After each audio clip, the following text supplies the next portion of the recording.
Model cantik bernama Nora Alexandra atau yang biasa dikenal dengan sebutan Madame Flaminora, itu ternyata memiliki kegemaran yang aneh.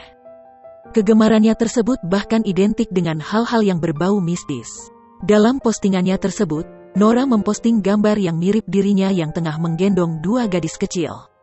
Aura mistis seketika langsung kental terasa saat menyaksikan gambar yang diposting Nora.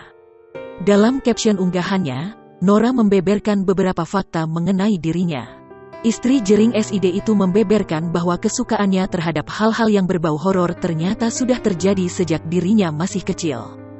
Dari kecil aku sangat suka dengan apapun yang berbau horor, tulis Nora Alexandra. Nora juga mengaku dirinya dahulu adalah sosok anak kecil yang suka menyendiri.